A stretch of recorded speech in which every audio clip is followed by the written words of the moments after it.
Hey guys, I got a question on one of my videos. It was my thoughts on whether the ketogenic diet or the low-carb, high-fat diet is really has health benefits, or if it's, quote, just effective in helping people lose weight. Okay, and because he made a comment, he said, a lot of the people who talk badly about, high-fat, low-carb diets aren't necessarily saying it doesn't work. They're basically admitting that it's effective to help you lose weight, but they're saying, that it's not really as healthy. And then I think he mentioned as an example, specifically like the Okinawans. Okay, they're not exactly on ketogenic diets, but their society traditionally lives longer than most other societies. So first of all, this is an awesome question. I truly appreciate the question, and I'm not going to be able to do justice to answering this question in this video. Okay, I'm gonna have to, compose myself and do a little bit more research before I do this. Specifically, I'm gonna have to look into what I think they're called the blue zones. I think somebody wrote a book about the blue zones, which is like Okinawa, I think the Greeks, I think somewhere in the Himalayas, a few cultures that traditionally the people live much longer than what is the worldwide average. However, I would like to touch upon some of the startling health benefits of being on a low-carb, high-fat diet. Now, first of all, everybody admits, even the vegans admit, that low-carb, high-fat dieting helps a lot of people lose a lot of weight, okay? Just like the guy said in his comment, okay? Everybody basically admits it's effective. Question is whether it's healthy or not. Okay, let me tell you what is extremely unhealthy, probably the most unhealthy situation for a human to be in is to be obese. To be obese or to be very overweight or even slightly overweight. Okay? Being obese, being overweight is like an incubator for lifestyle diseases. Okay? Diabetes, high blood pressure, heart problems. Okay? That all basically comes from being overweight. Okay? Joint problems, your knees, your hips, your ankles, your spine, where your vertebrae rub together because you're carrying so much excess weight that your body was never intended to carry. If you have a gut in front of you pulling your spine forward, you have like a shearing in your spine caused by the fact that you're carrying a large abdomen, okay? So let's say just losing weight and getting down to a normal, healthy weight, and your joints don't hurt anymore. You don't need back surgery. Okay, you can get off the diabetes medication, the high blood pressure medication, the cholesterol medication. Okay, let's talk about cholesterol. I was watching a video like today or yesterday by Brandon Carter, and he's on keto, and he was talking about the reason why he went on keto. I didn't know this. He tried when he was doing the If It Fits Your Macros, the quote balanced diet. Okay. He tried to get health insurance, and they're like, no way, we're never going to get our money out of you because your cholesterol is so high, you're going to drop dead any day. So basically, he went on the ketogenic diet just to lower his cholesterol, and it worked. His bad cholesterol went down, his good cholesterol went up. So let's talk about things that we know that are 100% fact that, like I said, even the vegans are not going to dispute. Yeah, you're going to lose a lot of weight in a ketogenic diet. Is that not a very healthy thing to do? Okay, I remember, because I'm old, okay, decades ago when it was huge news that there were more people dying because they overate than dying because they underate. When I was a kid, it was like, oh my God, there are starving kids in Africa. You should be lucky, you should be glad you have food. There are more obese children in America than there are starving children in Africa. There are more obese children in America dying because they eat too much and they're obese and they're unhealthy than there are starving children in Africa. It's unbelievable for somebody who grew up in my generation, but it's true.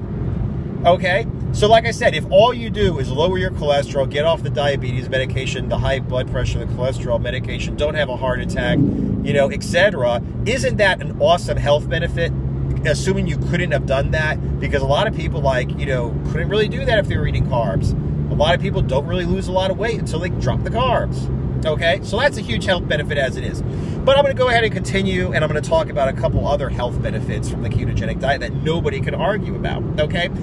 I'm not going to talk about the ones that people can argue about, like, does it really increase your cognitive ability? How do we measure that? You know, does it really cure cancer? Does it really prevent cancer? I'm not going to get into that, and, you know, however, you know, that's going to be studied, or, you know, etc. I'm just going to talk about things that we know are true, okay? We know that most people don't drink enough water. And we also know that one of the first problems that people have when they go on a low-carb diet is what they call the keto flu. You know, they're getting dizzy, lightheaded, headaches, you know, thirsty, etc. Well, basically, and I've done videos about this before, I think that's a lot to do with dehydration. You know, you get rid of the glycogen in your muscles, which holds water. Now you're losing all of that water, okay? So you're dehydrated. That's why you have headaches, etc. So you have to learn to drink a lot more water, okay? And take in some salt to help keep the water in your body. So just the simple fact that people on low-carb diets are very cognizant, they're very aware of how much water they're drinking, they always hit this minimum amount of water, that is also a major health benefit. It's a side benefit, but the fact is, you're on a diet like this, you're probably going to be aware of how much water you drink, and you're going to drink enough water, and that is going to make you healthier than when you were on other diets where you weren't so aware of how much water you drank, okay? Same thing with fiber, okay? Big issue people have going on low-carb diets is they don't take in enough fiber. So you have to be very aware of that. I take in a sugar-free fiber supplement every day that gives me as much fiber as I need on the diet that I'm on, okay? For the amount of calories I'm taking in, the amount of food I'm taking in, because it varies. Then I try to eat vegetables. Now, I don't like cooked vegetables, but I like raw vegetables. I'll eat salad 10 times a day if they'll make it for me, because I'm too lazy to, you know, to do it usually. But, you know, I eat a couple salads a day. So I'm getting in the fiber I need from supplements, plus I'm getting in the fiber, you know, extra fiber from salads. How many people that are on a, quote, balanced diet taking enough fiber? You're like, well, I ate a piece of bread yesterday. How many grams of fiber were in that piece of bread? How many grams of fiber were in that one piece of broccoli you ate yesterday? Are you actually, like, if we had a person following you around with a pencil and a piece of paper writing down exactly every single gram of fiber that you take, not while someone's watching, not today, not last year for one day, but like on the average, you know, normal life, nobody's taking in enough fiber, except if they're on a low-carb diet, in which case they're very aware of how much fiber they're taking in, okay? Speaking of supplements, nobody takes in all the nutrients that they need. I don't care what you think, you know, well, I eat fruit once in a while, and yeah, whatever, I don't care. The bottom line is, when you go on a low-carb diet, okay, most people going on low-carb diets go on, you know, supplements, general health supplements, you know, just supplementing the minimum what they need so they have a baseline of nutrition for micronutrients, you know. And yes, you try to eat natural sources too, but the fact of the matter is you want to have a baseline set up through supplements, okay? And most people who, you know, aren't on low-carb diets don't take supplements the way they should, plus they don't take in enough whole foods the way they should, okay?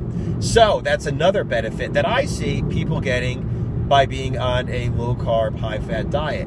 Speaking of whole foods, carbohydrates, okay, are so highly processed.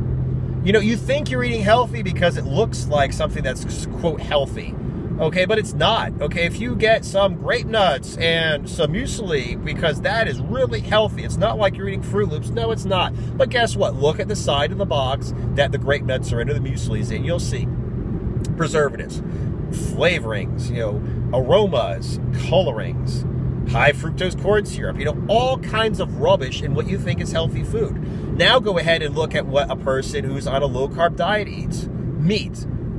Okay, what is in, you know, the ingredients in meat? Cow. All right, there you go. You know, what's the ingredients in butter? Milk. What are the ingredients in eggs? You know, chicken, egg, whatever, you know, however you want to call it. It's like, that's it. Okay, it's like, now people are going to say, well, what, they put steroids and antibiotics and growth hormones. Listen, you know, even if you don't eat 100% organic, which is, of course, the best scenario, just the fact that, you know, people are not adding any more additives than they really need to add into the food you're eating is automatically an improvement, okay? like I said, carbohydrates are extraordinarily highly processed. Meat, eggs, and water and butter are really not. Okay, throw in a couple salads. What's in the salad? Salad leaves. Okay, then we're going to put on top of it olive oil. What's in it? Pressed olives. You know, that's, like I said, so those are a bunch of benefits that you're automatically going to be getting from keto. Okay, now, like I said, I'm going to do another video where I talk about, you know, how ketogenic diets stack up and how, you know, traditional societies that eat low carb, high fat stack up to traditional societies that are like vegans or whatever, or, you know, eat a lot of carbs. I'll go ahead and I'll do this in another video. But right now, I just wanted to say that just by going on a ketogenic diet, just with the things, the benefits that everybody admits and that everybody agrees to, the health benefits of being on a ketogenic, low carb, high fat diet are enormous.